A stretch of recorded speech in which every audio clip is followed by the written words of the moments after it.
Essula eya2. Awo olwatuuka oluvannyuma lw'ebyo abaana ba Mowaabu n'abaana ba Amoni era wamu nabo abamu ku Bamoni ne batabaala Yekosafaati okulwana naye. Awo ne wajja abantu abaamugamba Yekosafaati nti, eggye eddene likutabadde eriva emitala w'ennyanja e Busuuli, era laba bali mu Kazazonutamali ye Engedi. Yekosafaati n'atya ne yeeteekateeka okunoonya Mukama, n'alangira okusiba mu Yuda yonna. Yuda ne bakuŋŋaana okunoonya okubeerwa eri Mukama, baaviira ddala mu bibuga byonna ebya Yuda okunoonya Mukama. Yekosafaati n'ayimirira mu kuŋŋaaniro lya Yuda ne Yerusaalemi mu nnyumba ya Mukama mu maaso g'oluggi oluggya, n'ayogera nti, Ayi Mukama Katonda wa bajjajjaffe, toli Katonda mu ggulu, era si ggwe ofuga obwakabaka bwonna obw'amawanga? Ne mu mukono gw'omwe muli obuyinza n'amaanyi, n'okubaawo ne watabaawo ayinza okukuziyiza. Ayi Katonda waffe, si ggwe wagoba abaali mu nsi eno mu maaso g'abantu bo Isirayiri, n'ogiwa ezzadde lya Ibulayimu mukwano gwo emirembe gyonna?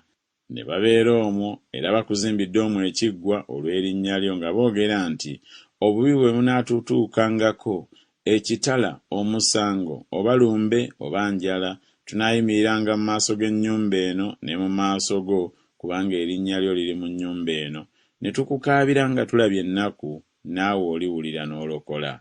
Kale nno tunuulira abaana ba Amoni ne Mowaabu n'ab'oku nsozi Sayiri bwe wagaana Isirayiri okutabaala bwe baava mu nsi y'e Misiri, naye ne bakyama okubavaako ne batabazikiriza.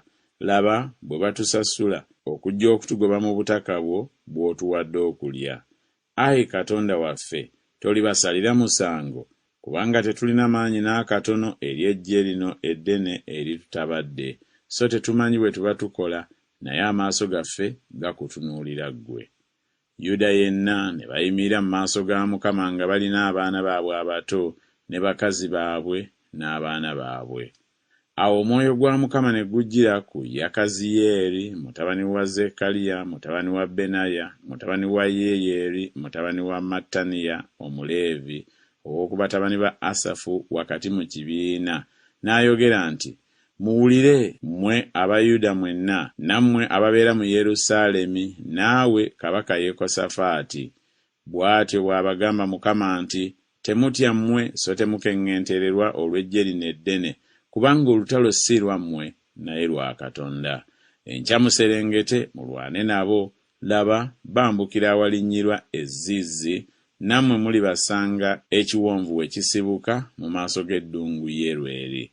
Temulyetaaga kulwana mu lutalo luno, mwesimbe muyimire buyimirizi, mulabe obulokozi bwa Mukama obuli nammwe, ggwe Yuda ne Yerusaalemi. Temutya so temukeŋŋentererwa, enkya mubatabaale, kubanga Mukama ali nammwe. Awo Yekosafaati n'avunnama amaaso ge ku ttaka, ne Yuda yenna n'ababeera mu Yerusaalemi ne bavunnama mu maaso ga Mukama nga basinza Mukama. Abaleevi ab'oku baana b'Abakokasi n'ab'oku baana b'Abakoola ne bayimirira okutendereza Mukama Katonda wa Isirayiri n'eddoboozi ddene nnyo nnyini. Ne bagolokoka enkya mu makya ne bafuluma mu ddungu ery'e Tekowa. Awo bwe baali nga bafuluma, Yekosafaati n'ayimirira n'ayogera nti, mumpulire mwe Abayuda nammwe ababeera mu Yerusaalemi, mukkirize Mukama Katonda wammwe, bwe mutyo bwe munaanywezebwa. Mukkirize bannabbi be, bwe mutyo bwe munaalaba omukisa. Awo bwe yamala okuteesa n'abantu, n'assaawo ababa n'ayimbira Mukama ne batendereza obulungi bw'obutukuvu nga bafuluma nga bakulembedde eggye, ne boogera nti, mwebaze Mukama, kubanga okusaasira kwe kubeera emirembe gyonna. Awo baatanula okuyimba n'okutendereza, Mukama n'ateekawo abateeza okuteega abaana ba Amoni ne Mowaabu n'ab'oku lusozi Seyiri abaali batabadde Yuda ne bakubibwa. Kubanga abaana ba Amoni ne Mowaabu baalumba ab'oku lusozi Seyiri okubatta n'okubazikiririza ddala.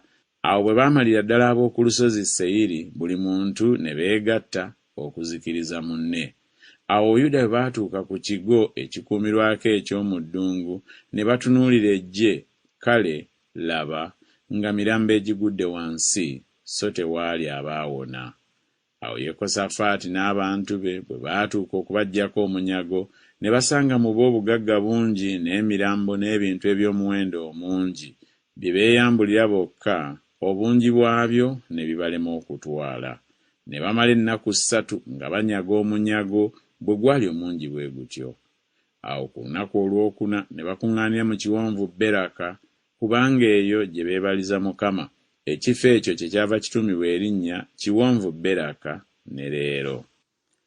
Awo ne baddayo buli muntu owa Yuda n'owa Yerusaalemi, Yekosafaati ng'abakulembedde okuddayo e Yerusaalemi nga basanyuse, kubanga Mukama bw'adda okusanyukira abalabe baabwe.